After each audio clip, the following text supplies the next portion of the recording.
Olá, boa tarde. Olá, Daniele, boa tarde. Tudo bem? Vou desativar os comentários, então. Pronto. Deixa eu só acertar aqui. Então, vamos começar a live. Bastante coisa para falar hoje. Bem-vindas, então, todo mundo.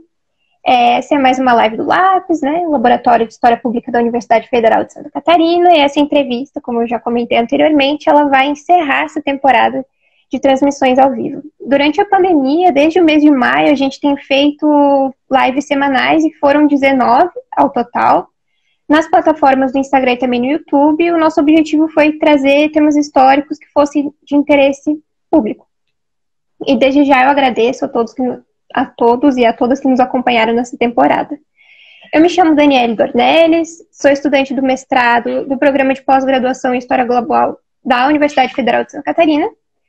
E nessas 19 semanas de lives, foram no total de 20 convidados. Entre esses convidados, 9 foram pesquisadoras, mulheres de diversas áreas dentro da história e também da sociologia. Então, desde o começo, a gente teve a Nikellen Acosta, Juniele Rabelo, a Débora Salve, a Inaê Lopes, a Luciana Brito, Thaís Lapa, Suzane Jardim, Caroline Bauer, esteve com a gente semana passada. E hoje, dia 28 de agosto de 2020, temos como convidada a Maria da Glória de Oliveira. E eu vou ler um pouquinho sobre a Maria da Glória, então, como a gente faz normalmente. A Maria da Glória, ela fez graduação e mestrado em História pela Universidade Federal do Rio Grande do Sul e doutorado em História Social pelo UFRJ, com a tese A Biografia como Problema Historiográfico no Brasil Oitocentista, que foi vencedora do Prêmio Ampul RJ de 2010, editada pela editora FGV do Maria da Glória atua como professora efetiva na Universidade Federal Rural do Rio de Janeiro desde 2009 e integra o programa de pós-graduação da mesma instituição e também no mestrado profissional em ensino de história. Seja bem-vinda, Maria da Glória. Obrigada, boa tarde a todos e todes. Obrigado, quero começar agradecendo pelo convite do Lápis, do Laboratório de História Pública da Federal de Santa Catarina, Rodrigo Bonaldo, agradeço muito e agradeço a você, Daniele, a oportunidade de poder vir aqui conversar, mesmo sendo a última, né? A última live da série. Dessa temporada, a gente pode conversar mais pra frente. Dessa temporada, muito bem. Bom, então vamos começar com a pergunta. As perguntas são bem extensas, tem bastante coisa para conversar, então vamos começar. Bom, Glória, em pelo menos 2 das tuas publicações, né, Os Sons do Silêncio, Interpelações Feministas Decoloniais à História da Historiografia, um artigo publicado na revista História da Historiografia em 2018, e o capítulo A História Disciplinada, Reflexões sobre as inutilidades, ali com parênteses, de uma categoria, do livro A História Indisciplinada, Teoria, Ensino e Difusão do Conhecimento Histórico, publicado pela editora Mil Fontes e organizado por Turim, Ávila e Nicolás em 2019. Podemos observar, então, questões referentes ao gênero e à história dentro dessas 2 publicações, que é o tema da nossa conversa de hoje. Bom, a invisibilidade de historiadoras na historiografia e teoria da história ao longo dos tempos se mostra evidente, mas também muito sólida quando se apresenta o levantamento de dados, tanto no passado como no desequilíbrio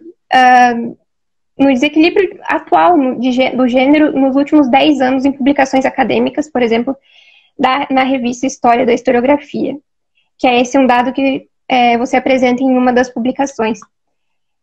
Bom, eu gostaria de retomar um ponto central nesse debate, que seria a constituição da história como uma disciplina. O historicismo no século XIX, a ideia de um universal homogêneo e o que representava ser um historiador do século XIX.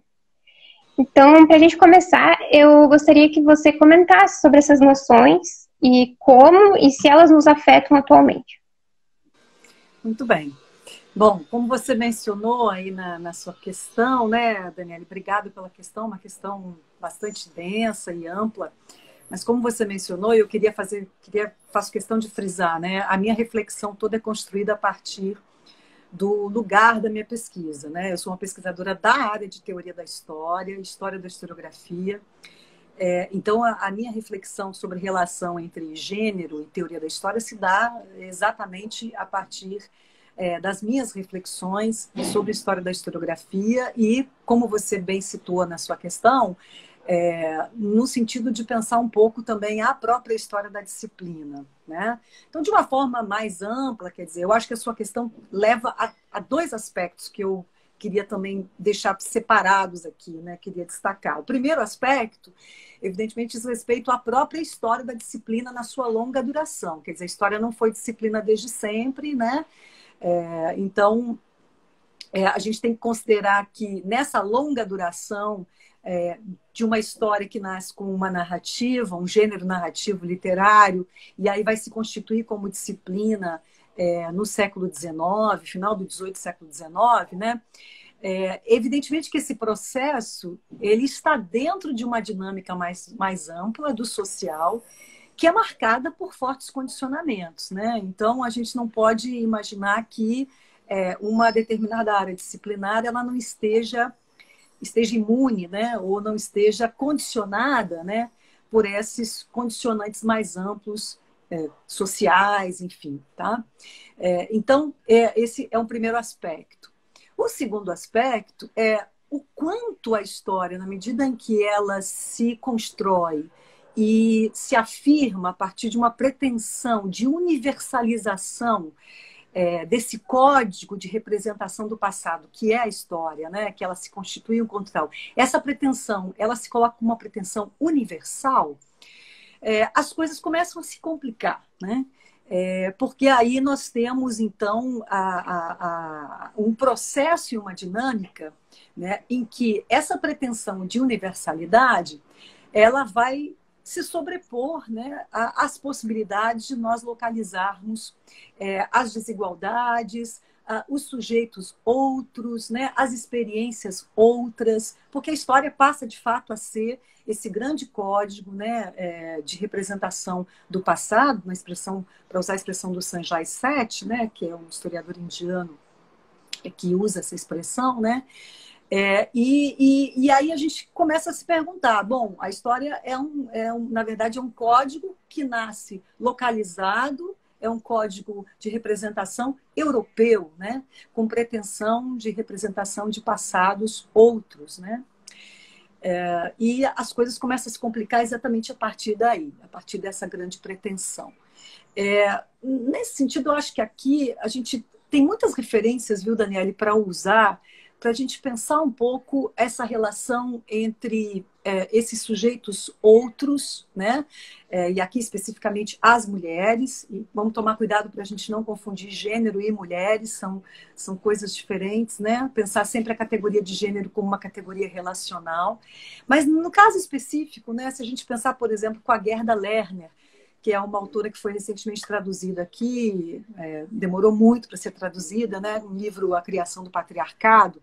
Ela começa exatamente, né, pontuando que as mulheres sempre fizeram história, participaram da experiência da história, né? Quer dizer, as mulheres têm experiência na história, mas nem sempre puderam elaborar essa experiência, ou ser sujeitos da elaboração, ou protagonistas na elaboração dessa experiência. Então, porque ela apontou muito claramente, né? Quer dizer, as mulheres foram excluídas, né, na história, na longa história da duração do patriarcado, que é o que ela tenta cobrir, as mulheres foram excluídas da participação e da criação dos sistemas simbólicos, né? Entre eles, né, o nosso código de representação do passado, que é a história.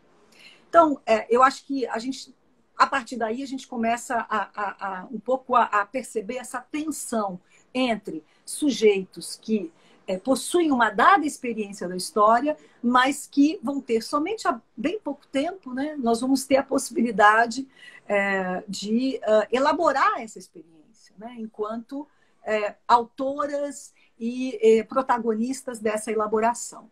Aí a gente chega na Bonnie Smith, que eu acho que é uma forte referência para a sua pergunta, tá? Para a gente, enfim, dar continuidade ao que você propõe na pergunta. Porque efetivamente vai ser a autora, a pesquisadora, que vai trabalhar com uma história da Constituição da História enquanto disciplina no finalzinho do século XVIII e, sobretudo, século XIX, pontuando exatamente os condicionamentos de gênero, e eu diria até de raça, embora não seja a categoria central na análise da Bonnie Smith, mas quando ela fala em que a história, a historiografia se constituiu como disciplina científica com o monopólio dos homens brancos, né? Eu estou entendendo que ela está ciente, né, de que existe esse componente, que é o componente da cor da pele, né, que é importante ser considerado. Então, a Bonnie Smith, que está escrevendo lá nos anos 90, tá? A Lerner está escrevendo nos anos 80, 1980, e a Bonnie Smith está escrevendo nos anos 90. É uma forte referência, embora, infelizmente, ela não entre como uma referência importante para a história da historiografia, nem história da história. Porque, curiosamente, o texto da Bonnie Smith, o livro, foi traduzido como Gênero e História, e eu sempre digo que o livro da Bonnie Smith é um grande exemplo de como a categoria de gênero, num título de uma obra, de um artigo, de um trabalho, ela acaba forçando a localização desse trabalho num nicho determinado. Então, o que aconteceu com o livro da Bonnie Smith? É um livro super importante para a história da historiografia, para a história da disciplina histórica, porque ela faz, de fato, ela faz uma análise histórica ali de como que essa figura do historiador se constituiu como a partir de um monopólio masculino e como que ali, naquele contexto, as mulheres escreviam história, mas na condição de amadoras, e aí a gente também pode também discutir um pouco essa condição de amadora, né? Porque no século XIX, os historiadores também eram amadores, se nós pensarmos bem, né? Quer dizer, a história foi toda praticada nesse momento de constituição inicial, né, da história como disciplina. Nós não temos ainda essa figura do profissional formado em história como nós teremos depois no século XX, enfim, pelo menos com formação universitária. Mas não se trata de discutir, enfim. O que eu queria pontuar é como que um livro chamado Gênero e História, na verdade, teve um probleminha de tradução, acho que o mais correto seria o Gênero da História, né? Como que um livro acabou indo parar num nicho específico que dificulta o acesso. Eu só tive o acesso a esse livro depois que eu havia concluído o meu doutorado, né? Porque ele não entrava nunca, digamos assim, na listinha das obras sobre história da historiografia ou história da história, né? Curiosamente. Então, eu sempre dou esse exemplo porque é um exemplo sintomático de como a categoria de gênero, em determinadas áreas, ela pode se invisibilizar, ela pode criar impedimentos, ela pode fazer com que você não leia determinadas obras porque elas estão localizadas num nicho específico, que são os estudos de gênero, estudos de mulheres. E aí nós começamos a perceber exatamente os efeitos desses condicionamentos mais amplos, sociais mais amplos, né? Que são essas relações patriarcais, né?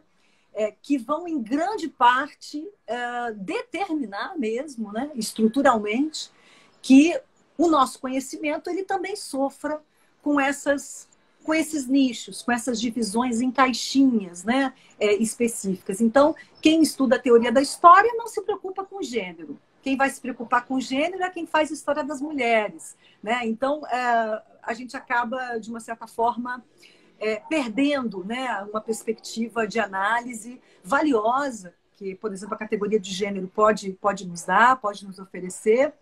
Eu acho que a história social também, como ela se constitui a partir do final do século XIX, início do XX, grande parte do XX, a categoria de história social, ela, como diz a Eleni Varicas, né? A história social é um território muito amplo, né? O social designa algo de uma amplitude e de uma pretensão de totalização, né? Dos objetos, né? Sujeitos à análise historiográfica ou à historiografia. E essa história social, em grande medida, ela abarca, ela é generosa o suficiente para acolher, né, objetos, temas, sujeitos os mais variados. E com isso nós também, de uma certa maneira, perdemos um pouco, porque a categoria de gênero ela acaba subsumida nessa grande categoria do social, né? Então, o social, a própria categoria de classe social acaba ganhando uma força e um investimento explicativo muito acentuado, especialmente na historiografia do século XX, toda ela praticada ao longo do século XX. Então, nós chegamos, de fato, a esse momento de tensão que nós, de uma certa maneira, vivemos agora dentro do campo da historiografia, por conta de uma história da nossa disciplina que claramente hoje nós percebemos, né, que teve seus ganhos valiosos, mas exerceu aí ao longo do seu processo de constituição como disciplina, de afirmação como disciplina, de expansão como grande área de pesquisa, nós tivemos aí algumas perdas, né, e algumas exclusões efetuadas, né, em nome da nossa constituição disciplinar. Com certeza. Acaba se criando nichos específicos e mesmo eu, muito recente ainda, dentro da área da história, me graduei há pouco tempo, mas já percebi um pouco isso, essas diferenças no departamento, e eu acho que é mais por aí que vai essa segunda questão. Que, no caso, a literatura, ela nos mostra que mesmo com as dificuldades, como a realidade de uma não alfabetização, enfrentada pela grande maioria de mulheres, e o esforço de esquecimento, ela vai mostrar, então, uma gama maior de registros literários de mulheres, que não são muitos, mas ainda assim maiores do que registros históricos, né, historiográficos de mulheres, nos séculos passados. E aí a gente podia entrar num debate enorme sobre literatura feminina ou literatura escrita por mulheres e as diferenciações, mas não é o ponto da questão. A questão é que existe fortemente uma crítica feminista na literatura, e é sabido que a gente também tem, pelo menos desde os anos 70, os estudos feministas dentro da história. Mas, entretanto, ainda existem discrepâncias de gênero nos departamentos de ensino de história das universidades, apesar da profusão dos estudos de gênero e do trabalho de grande qualidade que vem sendo produzido dentro das universidades. Então, será que a gente, né, nós somos ainda o outro, categorizado pela Simone de Beauvoir? A gente pode dizer que primeiro as mulheres eram incompatíveis com o ofício do historiador pelo amadorismo, e aí depois com essa desconfiança ou certo descrédito por uma militância? Pois é, essa é uma ótima questão também, né? Então, assim, essa categoria do amadorismo, lá que você está, seguramente você está fazendo, tá pegando da Bonnie Smith, né? Eu acho ela bastante complicada. Eu gosto muito do livro, mas eu acho que ela é um pouco complicada exatamente por isso, porque ela acaba criando um binarismo ali, talvez muito rígido, né? Entre uma historiografia que supostamente seria profissional, autorizada, vamos chamar assim, e uma forma de escrita e modalidades de escrita que eu até gosto de designar mais com uma categoria que é a categoria que a Ângela de Castro Gomes, né, propõe, que é a de mediadora cultural, né, a de mediador cultural, né? Então, eu acho que essa é uma categoria que talvez opere um pouco melhor do que a categoria de amadora. Mas, de todo modo, a gente compreende, claro, a categoria o amadorismo, ele sinaliza um pouco um determinado lugar, né? Quer dizer, não que as mulheres não escrevessem, ou que elas não tenham produções, né? Aqui no Brasil, por exemplo, século XIX, se a gente fizer a pergunta, mas cadê as historiadoras do Brasil no século XIX? Que eu estudei na minha tese, estudei o IHGB, a produção de biografias, e, bom, é um cenário em que as mulheres realmente não aparecem, né? Ou quando minimamente tentam aparecer, elas são impedidas, né? No caso específico do IHGB, o IHGB, ele impediu a admissão de mulheres sócias, pelo menos até os anos de 1960, né? Estamos falando do século XX, né? Então, levando em conta que foi uma agremiação que foi criada em 1838, demorou muito tempo para admitir, né, uma primeira sócia mulher, né? E nós tivemos efetivamente no Brasil, historiadoras mulheres formadas naquela primeira geração, que foi a geração dos primeiros cursos universitários, né? Tanto da USP quanto o da Universidade do Brasil, atual UFRJ. Né? Então, nós temos lá aquela primeira geração, que é da Alice Canabrava, Olga Pantaleão. Então, essa é a geração, digamos, das chamadas pioneiras, muito entre aspas, né? São efetivamente as nossas primeiras historiadoras. Vejam, elas estão ali produzindo nos anos 40, né? Os seus trabalhos do século XX. Então, nós não temos, no século XIX, se nós formos trabalhar com uma noção de historiografia, que é essa noção de que a historiografia é uma escrita da história, delimitada pelo uso de fontes documentais, né, e que propõe uma narrativa ou uma descrição narrativa sobre determinado fenômeno do passado, e usarmos critérios muito rígidos digamos, no enquadramento daquilo que é historiografia e o que não é, nós não vamos, de fato, encontrar mulheres produzindo nada semelhante aqui no Brasil.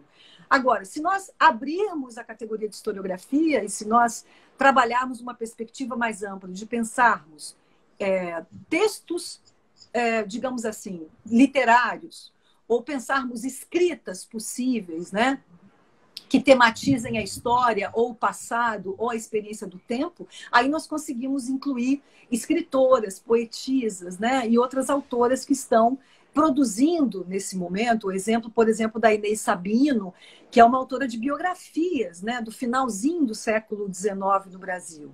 E ela não costuma sequer ser nem mencionada, nem pela história da literatura, né? Porque ela está trabalhando com um gênero que é um gênero, que é a biografia, que não é um gênero considerado também muito nobre, nem para a literatura, nem para a história, né? Nesse momento. E se a gente abrir um pouco, né? Se nós abrirmos um pouco o nosso escopo daquilo que nós consideramos um texto historiográfico ou um trabalho historiográfico, nós conseguimos incluir, né, outras autoras, quem sabe, né, que estão produzindo nesse momento, romancistas, poetisas, etc. Então, esse elemento de corte sempre é dado por uma definição de historiografia, por uma definição do que é a prática historiográfica profissional, e pensando a sua questão, né, no quanto nós ainda temos um quadro excludente, né, na nossa área, eu diria que nós não estamos tão seriamente afetadas quanto uma área como a filosofia, por exemplo. Né? As nossas colegas da filosofia, elas de fato têm um cenário, digamos assim, androcêntrico, muito mais perverso, vamos chamar assim, né? Um ambiente muito mais misógino nesse sentido.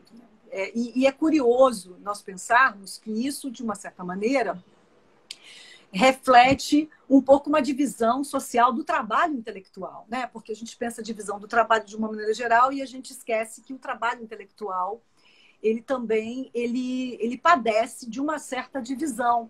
Embora o trabalho intelectual seja um trabalho mais difícil de ser percebido, né? Até enquanto trabalho mesmo, né? Mas o trabalho intelectual ele sofre também divisões. Então, nós temos trabalhos intelectuais que são considerados mais nobres do que outros, áreas que são muito masculinizadas, por exemplo, a área das exatas, né? que a gente tem também todo um movimento hoje das cientistas feministas, né? Que reivindicam o seu lugar e tentam sinalizar essas assimetrias de gênero nas suas áreas. Eu diria que na nossa área da história, né? Nós não padecemos, talvez, se nós formos contabilizar e formos colocar em dados estatísticos, né? Nós temos um acesso aos cursos de graduação mais equilibrado, né? Entre homens e mulheres, né? E à medida em que nós avançamos, né, ao nível de pós-graduação, de uma formação após a graduação, nós vamos percebendo que há digamos assim, um afunilamento, né? Às vezes expressivo mais para algumas áreas, como é o caso da filosofia, e menos expressivo para a área da história, por exemplo, né? Agora, eu acho muito enganador nós acharmos e considerarmos que, pelo fato de nós termos muitas historiadoras que circulam no espaço público, historiadoras que a gente, inclusive, chega a ler na graduação, muito em menor quantidade do que os homens, né? Vamos deixar claro. Eu acho enganoso nós acharmos que o fato de termos figuras femininas destacadas no campo da história indica que nós temos um equilíbrio, ou temos uma melhor simetria, uma maior igualdade de gênero na nossa área. Por que nós teríamos, né, Daniele, se o mundo à nossa volta, ao nosso redor, ele mantém algumas estruturas de desigualdade ainda, né? E inclusive reproduz, né? A gente sabe que a educação ela pode ser um instrumento de reprodução dessas assimetrias, né? Então, eu penso que na nossa área específica da história, e eu fiz um levantamento específico para uma revista, a gente precisaria fazer esse levantamento de uma maneira mais geral, eu fiz para a revista, que é a revista onde eu publico, é uma revista que eu tenho um vínculo, inclusive afetivo, muito forte, e é a revista da minha área de pesquisa. Então, mais uma vez, eu estou muito focada, né? Toda a minha reflexão ela está muito ancorada na minha área de pesquisa, que é teoria da história, que é, curiosamente, uma área que tem algumas semelhanças com a filosofia, né? Então, é uma área também igualmente masculinizada, né? A gente percebe que os principais nomes da área da teoria no Brasil são nomes masculinos, né? São colegas queridos, inclusive, mas eles dominam os eventos, eles dominam as publicações. Então, veja, nós temos, mesmo dentro de uma grande área da história, em que essa desigualdade de gênero ela não se dá de maneira tão pronunciada quanto numa área... Eu vou dar um exemplo bem assim, para contrapor bem radicalmente, como as engenharias, por exemplo, né? Algumas engenharias mais duras, né? Onde há poucas mulheres. Nós não temos isso na história, mas eu acho que seria enganoso considerarmos, acho bastante enganoso, considerarmos que temos uma área melhor equilibrada em termos dessas desigualdades de gênero que estão no mundo à volta. Não é uma ilha da fantasia, né? A história nem a academia é uma ilha da fantasia. Não podemos acreditar que dentro da academia o que vale é o mérito e o mérito resolve todas as desigualdades entre homens, mulheres, negros, brancos, né? Então, eu acho bastante complicado nós encararmos a academia. Como diz a Grada Quilomba, a academia é um lugar de violência, né? E ela, quando ela fala em violência, essa violência, que é uma violência que ela pode se dar de uma forma muito simbólica, como em geral se dá, mas ela é uma violência muito concreta, né? Porque ela se manifesta por meio de algumas exclusões muito pronunciadas e algumas mais sutis, né? Mas eu imagino que hoje nós temos talvez condições melhores para problematizar, porque veja, se eu estou falando com você sobre isso, e eu já vi outras lives de outras colegas também mencionando, né? E nós temos formação de coletivos, né? De mulheres pesquisadoras, mulheres historiadoras, mulheres filósofas, né? Mulheres cientistas. Significa que está acontecendo um movimento, né? Um movimento que talvez por si não seja capaz de derrubar todas essas estruturas de dominação, de longa duração, estruturas de desigualdade, disparidade, mas que talvez provoquem tensões, né? Que são muito bem-vindas, né? Com certeza, porque se a gente está falando é porque existe essa cisão realmente, porque alguns anos atrás a gente já ouvia essas reivindicações, e no caso já existiu esse tipo de conversa, mas muitas vezes era um pouco silenciado, talvez pelos colegas, enfim, homens ou outros setores, como, é um nicho, a perfumaria. Perfumaria é algo que eu ouvi.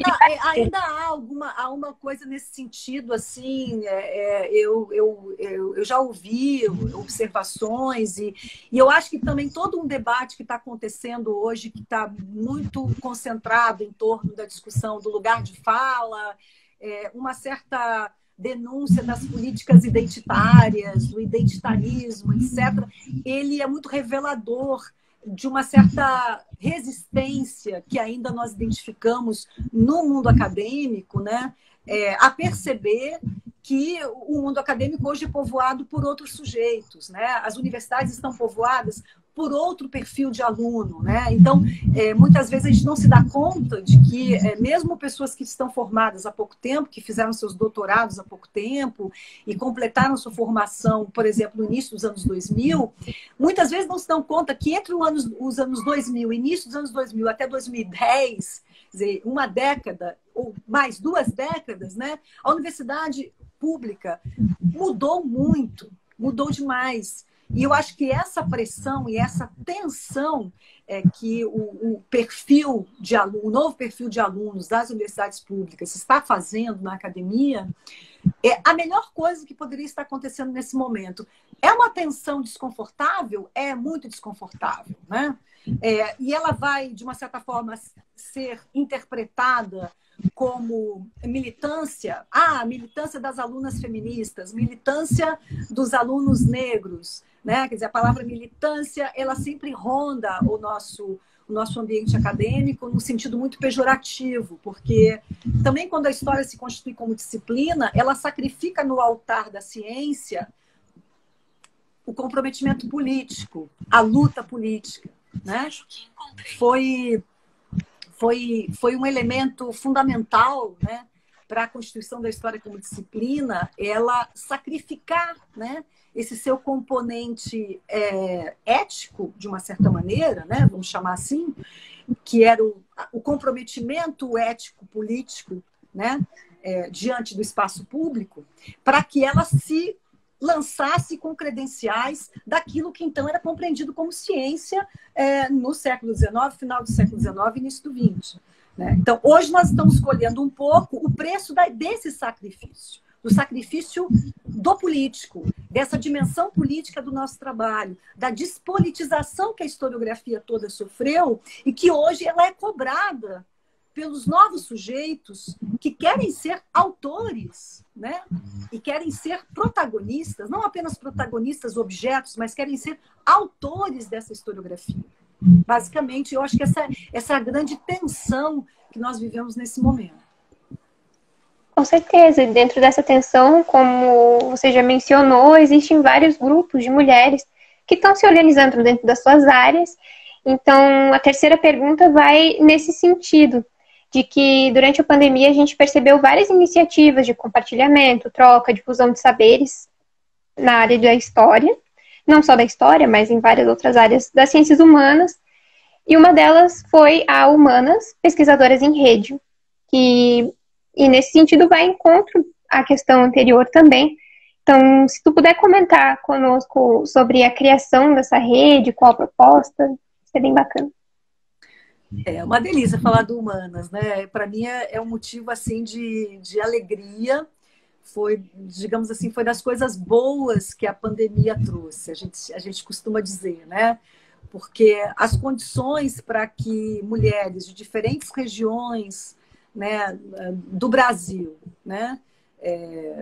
Mulheres não apenas do Sudeste, é importante deixar claro, né? Mas mulheres que estão lá no Nordeste, estão vinculadas a instituições de ensino superior no Nordeste, mulheres do Norte, enfim, as condições para que a gente pudesse marcar uma reunião, mesmo virtual, elas se criaram exatamente logo no início do isolamento social, né? Foi no dia 13 de abril que nós fizemos a primeira reunião virtual, né? E a partir daí a gente começou com o projeto e a gente começou, o grupo A Rede não tinha sequer nome, né?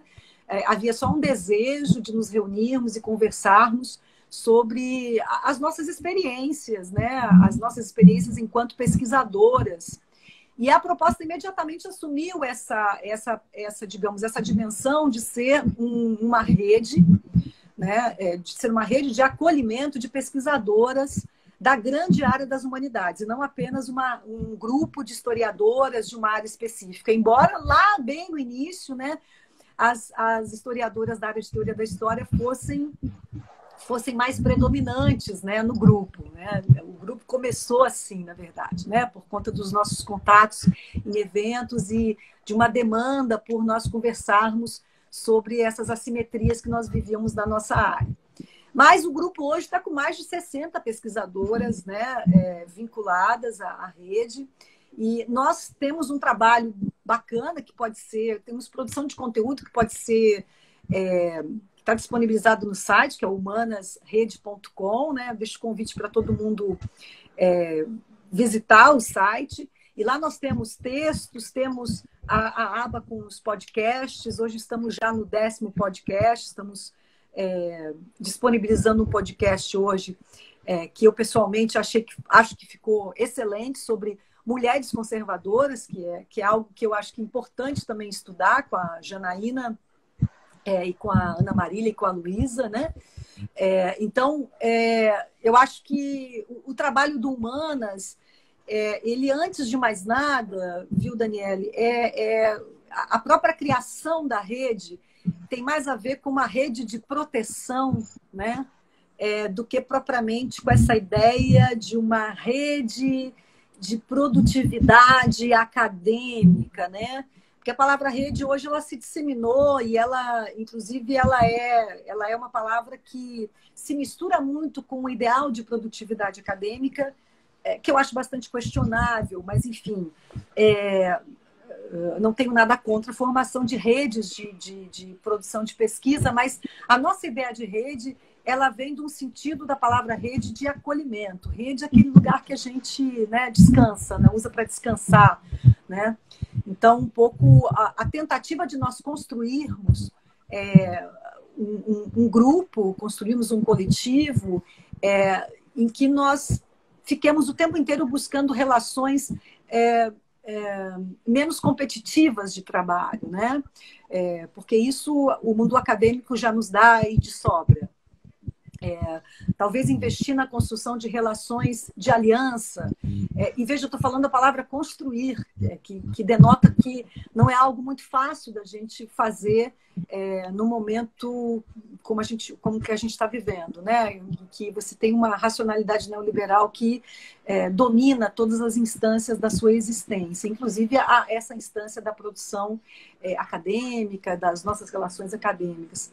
Então, fica aqui o convite. Eu acho que o Humanas hoje é um grupo com uma variedade de vozes, uma variedade de pesquisadoras com temáticas muito, muito variadas de pesquisa. A gente tem desde pesquisadoras que já estão aí atuantes, né, como professoras e como pesquisadoras já há algum tempo, até jovens mestrandas, doutorandas, que estão lá, enfim, vinculadas ao projeto e contribuem com produção de conteúdo, que pode ser através de texto, através da produção de podcast e outras modalidades de conteúdo que a gente está pensando em produzir também. Mas é tudo ao seu tempo e sem essa pressa e sem essa pressão competitiva que nos move na academia.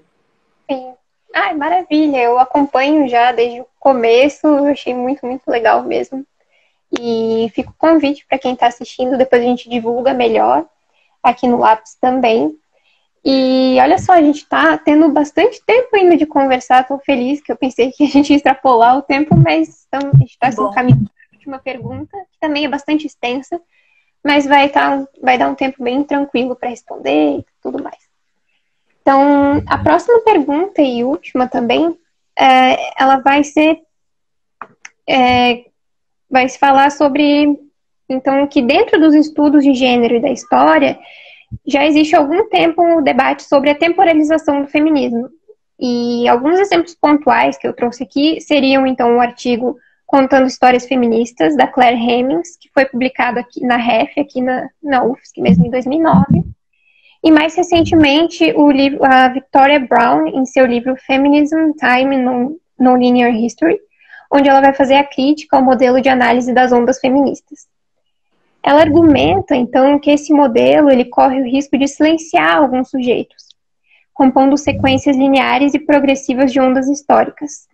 Aí eu trouxe aqui alguns exemplos. A primeira onda, então, que seria no final do século XIX, começo do século XX, com as sufragistas.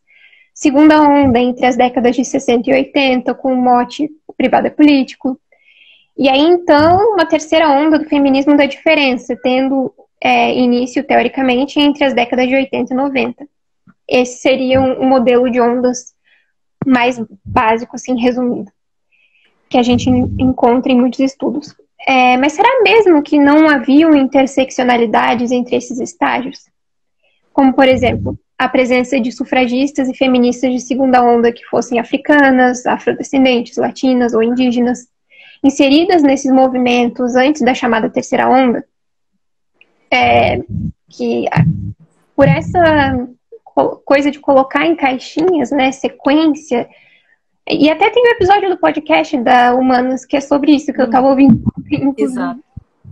Da Iraceli Alves está com uma tese recente aí, né, que discute, embora ela faça um estudo aqui para essas mulheres vinculadas ao PCB aqui no Brasil, mas ela discute exatamente isso, ela faz uma discussão muito boa, fica a recomendação, a tese da Iraceli Alves.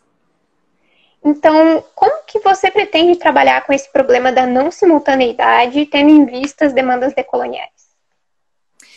Pois é, esse é o grande desafio, na verdade, né? Porque a historiografia da história do feminismo, da história das mulheres, né? E aí acho que é importante a gente deixar bem claro que eu falo de um ponto de vista de alguém que está examinando de um ponto de vista da história da historiografia, considerando como que, por exemplo, uma historiografia específica, que é a historiografia feminista, ou a historiografia da história das mulheres, como é que ela mobiliza, né, certas categorias, que são categorias da própria temporalização, né, dos fenômenos, dos processos. Então, a Vitória Brown, me parece, tomara que o livro seja traduzido, porque eu acho que é uma obra importante, porque ela faz toda uma discussão, ela vai, inclusive, em todos os autores que discutem a questão do tempo, então ela vai lá no Paul Ricoeur, ela vai no Koselleck, então ela faz uma referência muito ancorada nas principais referências do campo da teoria da história que discutem exatamente e adotam uma perspectiva crítica em relação, por exemplo, ao historicismo, né? Então, na medida que o historicismo ele pressupõe uma determinada forma de temporalização, que é essa temporalização homogênea, linear, né? O historicismo, de uma certa maneira, quer dizer, ele às vezes é reduzido a isso, né? O historicismo é igual à temporalização ou à temporalidade linear, homogênea e vazia, né? Para usar lá a expressão do Benjamin nas teses da história. O que a gente esquece muitas vezes de considerar, numa análise assim muito rápida, é que o próprio historicismo, e aí entender que o historicismo é a própria condição de possibilidade da história se tornar ciência no século XIX, porque é o historicismo que, de fato, ele vai promover essa possibilidade de que a história se torne um estudo do passado na sua singularidade, né? Um estudo dos fenômenos na sua singularidade. Mas é o próprio historicismo, de uma certa maneira, que vai permitir também que você abarque, né? E que você temporalize ou faça a sincronização, né? De temporalidades diversas a partir de um único pressuposto temporal. Então, a ideia de uma sincronização, ela é uma ideia que ela está por trás de todo e qualquer procedimento do trabalho historiográfico, que nós fazemos, na verdade, quando nós estudamos fenômenos múltiplos uma dada conjuntura, num dado contexto, nós sincronizamos, né? Então, todo o período histórico ele pressupõe uma sincronização de eventos, né? Eu diria que toda e qualquer narrativa ela pressupõe uma sincronização. Então, a crítica ao historicismo, necessariamente, ela tem que partir da crítica dessa operação de sincronização que ela é extremamente operatória, para a produção da historiografia, de uma dada historiografia, mas ela acaba, de uma certa maneira, provocando isso que na história tradicional, por exemplo, do feminismo, através das suas ondas, nós verificamos, é a crítica que a Browne faz, né, a essa história do feminismo em ondas, que ela acaba se baseando numa ideia de uma temporalidade linear, sucessiva, né? A ideia de ondas, ela não quebra com essa ideia da temporalidade linear, pelo contrário, né? E a própria ideia de ondas, ela acaba, de uma certa forma, sendo uma espécie de recurso operatório para você definir, em grandes linhas, um movimento que ele é múltiplo, né? E aí voltamos para o problema das temporalidades múltiplas, que é o grande problema que o historicismo tem que enfrentar, pelo menos desde o final do século XIX. Aquele problema da simultaneidade do não simultâneo, né? O problema que, por exemplo, na nossa historiografia aqui brasileira do século XIX, ele foi percebido como atraso, né? Como sintoma do nosso atraso, né? Foi percebido como uma espécie de descompasso temporal, né? Entre o tempo da nossa história, o tempo da nossa própria, da característica da nossa formação histórica e o tempo considerado o tempo que define a própria história enquanto uma temporalização marcadamente de referência europeia, né, e eurocentrada. Então, eu acho que as histórias do feminismo, elas acabam, em grande medida, todas as histórias do feminismo acabaram sendo tributárias desse eurocentrismo, né, básico, e não é por acaso que a gente vai conhecer a história do feminismo a partir de nomes, né, que até hoje, de uma certa forma, funcionam como grandes marcos cronológicos da história do feminismo. Então, a gente vai lá, se quiser recuar muito, né, a gente vai lá na Olympe de Gouges, né, século XVIII, né? E a gente vem, até chegar na Virginia Woolf, né? Tem algumas histórias que começam com a Virginia Woolf. É interessante perceber isso, né? Como é que, às vezes, a gente começa a contar a história do feminismo. Quem foram as primeiras feministas? Aí, fatalmente, a gente encontra lá a Virginia Woolf, a carinha da Virginia Woolf lá, né? Aquela citação lá do teto todo seu, enfim. Bom, mas o que essa história nos diz? Diz, por exemplo, da nossa condição de mulheres latino-americanas, por exemplo, né? Onde é que estariam os marcos da nossa história, né?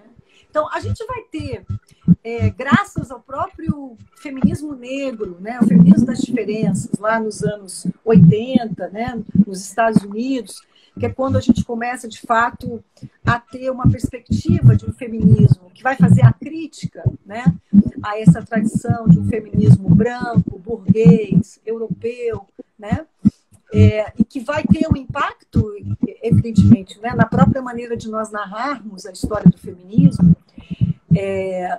Nós começamos lá nos anos 1980 já com, digamos, com um certo questionamento dessa forma de contar a história do feminismo e de definir o que é feminismo.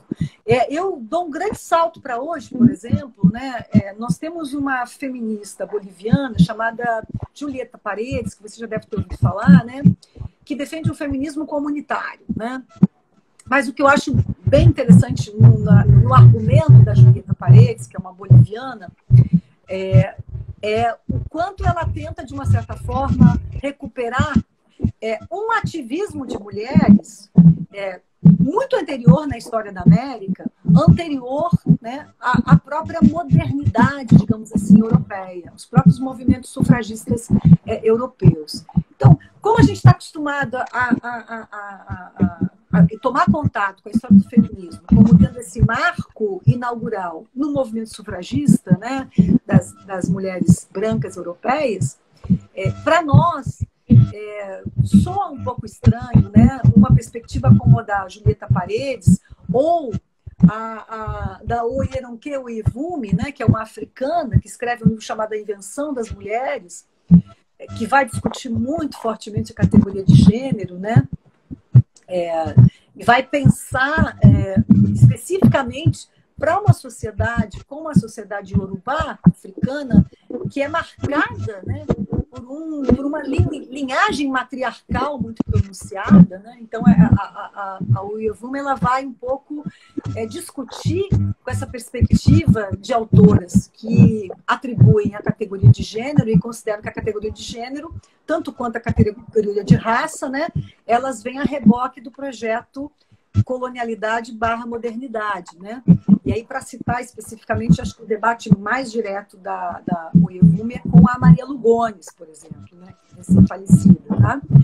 Que a Lugones propõe exatamente essa ideia de um sistema de colonialidade de gênero, né? Então, associando muito esse momento da chegada do projeto colonizador, que instaura essa condição de colonialidade, que traz consigo uma classificação não apenas racial, mas uma classificação de gênero que vai ser fortemente imposta às sociedades colonizadas. Então, as autoras africanas, elas discutem isso fortemente, tá? Então, veja, eu acho que nós temos muitas produções que hoje elas podem ser lidas como produções que tensionam também ou desestabilizam um pouco essa tradicional história do feminismo, um feminismo que hoje já virou até conto da carochinha, porque a gente sabe que que não existe, né? Que as histórias do feminismo hoje, com as pesquisas mais recentes, elas se tornaram muito mais complexas, muito mais nuançadas. Inclusive, se a gente pensar a história do feminismo aqui no Brasil, nos últimos anos a gente tem pesquisas, como eu mencionei, a da Iraceli, que é uma recém-doutora, né? Mas nós temos uma produção de pesquisa que vai abrir muitas possibilidades de nós revermos, né, essa divisão em ondas como uma cronologia ou como nichos, né, que definem muito claramente o que a gente pode entender como movimento feminista. Então, eu penso que, afora isso, do ponto de vista, quer dizer, eu estou falando do ponto de vista da historiografia, agora do ponto de vista da teoria da história, essa é uma discussão muito interessante de se fazer, porque nós vamos estar, então, fazendo uma discussão sobre temporalidade, né? Sobre o problema do tempo, né? Que é um problema clássico da teoria da história. Só que aí eu acho que a gente tem que fazer com que a teoria da história ela possa dialogar com as teorias feministas, né? Porque as teorias feministas, as epistemologias feministas, elas têm uma contribuição a dar nesse debate importante, porque esse questionamento que você mencionou aí, da Brown, Victoria Brown, né, e da Clara Henricks, né, é um questionamento que ele não é novo, tá? Ele é um questionamento crítico, que ele é parte, tá, do próprio movimento feminista, né? Sobretudo do movimento feminista que ele entra, por exemplo, na ciência política com muita força. E, curiosamente, as teorias feministas, no campo da ciência política, transformam, inclusive, o próprio conceito do político. Coisa que, no campo da teoria da história, não passa nem perto, né? Porque, no campo da teoria da história, não se considera essa uma reflexão que faz parte da agenda do que a gente entende por teoria da história. Então, Daniela, eu acho que aqui, nessa sua última questão, eu acho que a gente tem um problema mesmo, um problema a ser pesquisado. Eu estou me voltando mais para essa questão, é a questão que você pegou muito bem lá, que eu deixo no final dos meus textos, é o que fica solto, é a ponta solta ali, porque é uma reflexão que é necessária, né? E é uma reflexão que ela toca diretamente, né, as formas como nós elaboramos determinadas experiências, as histórias de determinados movimentos sociais, que, num primeiro momento, né, essas histórias desses movimentos sociais, como é o caso do feminismo, ficam muito instrumentalizadas por um trabalho de memória, que é um trabalho essencial, né, que precisa ser feito, né? Quer dizer, eu acho que eu não condeno que a historiografia também sirva a um trabalho de memória dos movimentos sociais, como é o caso dos feminismos, o caso do movimento negro, né? Eu acho que nesse momento em que os movimentos sociais eles demandam, né, dos historiadores, né, que façam o registro, né, que façam efetivamente, que não deixa que se caia no esquecimento, eu acho que é um momento importante, né?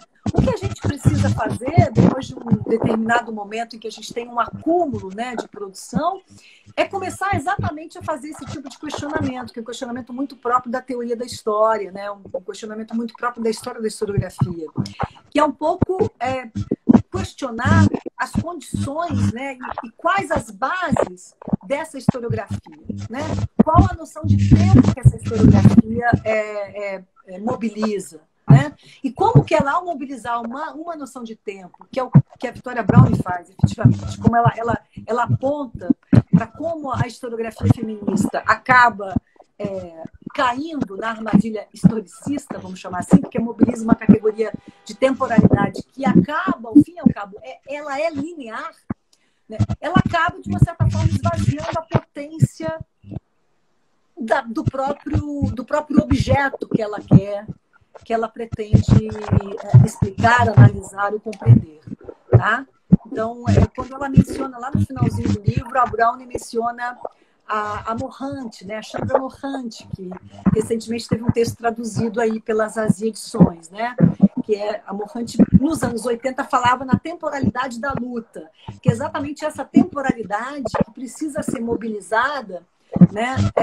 Para a compreensão, né, da ação desses sujeitos, que uma temporalidade linear, homogênea, vazia, não consegue dar conta. E na verdade, é uma temporalidade que tenta exatamente captar ou capturar, né, elementos que as ondas feministas não conseguem muitas vezes dar conta.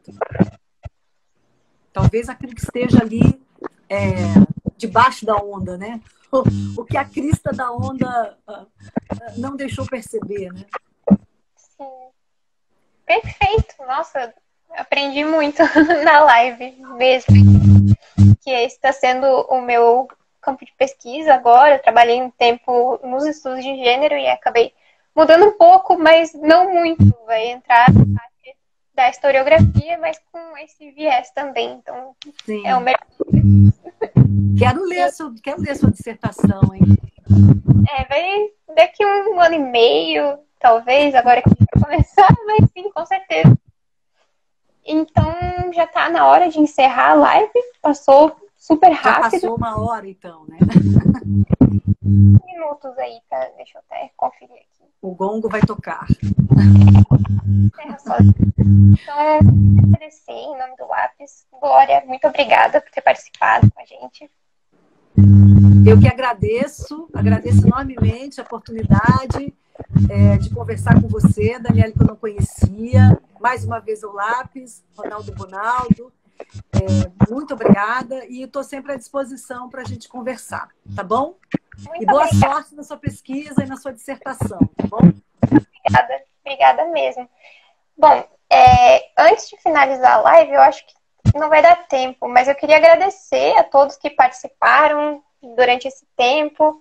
Eu acho que eu vou abrir mais uma live para agradecer, para a gente salvar essa aqui com perfeição. Muito obrigada, Glória. Até a próxima. Obrigada a você. Tchau.